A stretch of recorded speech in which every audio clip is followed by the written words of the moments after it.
None of those amongst the discussants have addressed the issue of the system of government we run in our country. And you said it is restructuring.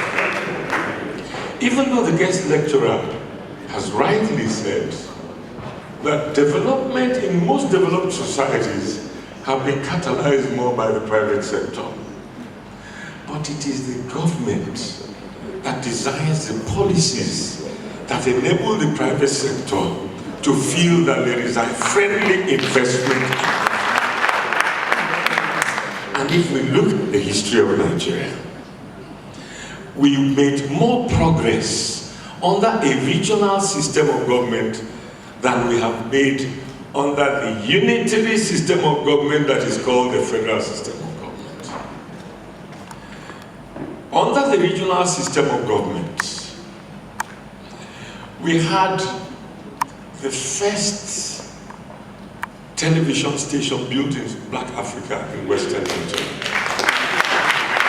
We had free education at all levels in Western Nigeria. We had the first stadium built in Africa in Western Nigeria. In Eastern Nigeria, we had the first iron and steel complex built in the whole of Black Africa. We had the first regional sponsored cement industry, the first regional sponsored beer brewery, the first regional sponsored industry for cradled hoops and doors and windows, for breakable plates. We had agriculture of gargantuan proportion in all the regions.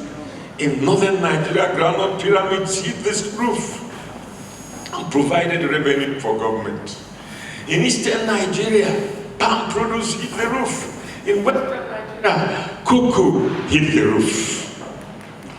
Now, if we don't have production, the private sector cannot find the raw material with which to make reasonable investments. Now, look at what is happening in the world today. Everything he's told us is that the way to go is to have digital education, to have digital spores, or to have whatever business you're doing catalyzed by digital know-how. Which he says, in spite of all the courses that are given in all the major universities in the world, they are available on the internet. Now, to do this, we have to change our educational curriculum. A vast majority of what you're proposing, and what my friend, professor sitting next to you, is pioneering, are done in very few establishments.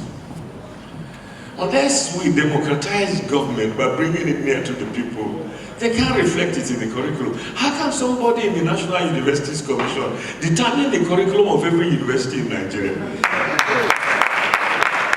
You sit in Abuja and tell us what we should teach in the University of Ife. It's preposterous. It doesn't make sense to me.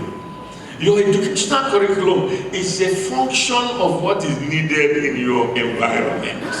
You train your people to be able to exploit your basic resources. I have always given this scenario. There are two things that should bother us as Nigerians. Number one, our economy is failing, and the slide is unstoppable. It is, I'm not sounding alarmist, I'm sounding realist. And thank God I went to the University of Ibadan where I read economics for my first degree. Our mainstay in the economy is oil. And oil is becoming a non-dependable commodity for getting revenue. Why? To begin with, America has discovered shale oil technology, which is going to increase its daily production of oil to 12 million barrels of crude oil a day. Canada is following suit, and very soon, most industrialized countries will grow that. That means the world production of crude oil is growing at a phenomenal rate within a short time. And we produce only 1.8 million barrels. So in the next 3 years, our oil will be worthless in the international markets, owing to increase in supply and decrease in demand. What is the decrease in demand? Right now, in the last 1.5 years, I'm sorry if I'm taking more than your time, you're looking restless. Now, in the last 1.5 years, the amount of engines in terms of vehicles and machinery demanded in China, Europe, and America, there have been more electric engines demanded in these countries than fossil oil-based engines.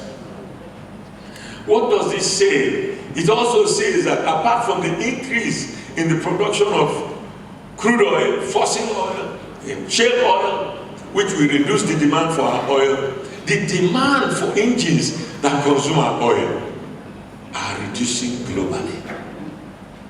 So, what any other country in our situation would have had an emergency room? Now, look at the stock exchange in the world. The companies that are growing and have greater wealth are countries based on digital technology. Facebook, what does it give to your life except relaxation? But it's one of the richest companies in the world. Google is one of the richest companies in the world. Now, the other companies that are growing phenomenally are agricultural companies that use digital know-how for production. Benjamin Netanyahu boasted to us in his advertisement of the State of Israel that Israel can now determine the chemical deficiency of a plant in a farm without a foot on the plant, just by using drone technology. They can scan through a farm and know which plant has chemical deficiency, and they can cure it by drone technology. They, as well as America, Soviet Union and Europe, have developed a drone technology by which they can engage meaningfully in warfare without a boot on the field, and with a laser technology that can determine the location of troops even in trenches and shoot with accuracy to kill you, not to disable you. This is growth of knowledge.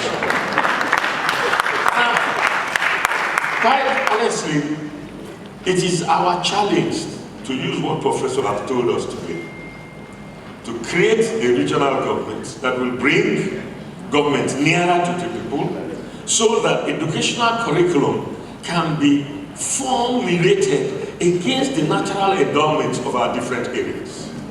So that the recruitment to serve in government, like this young, beautiful lady talked very intelligently here, those in her desks can determine educational policies that will bring out the best of our cocoa and of our endowments. So that we can also, each time I travel, I love chocolate so much. I have to chocolate in a duty-free shop.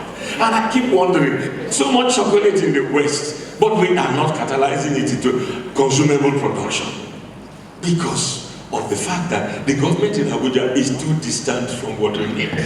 Now, what I want to say before I step down is, our problem is leadership.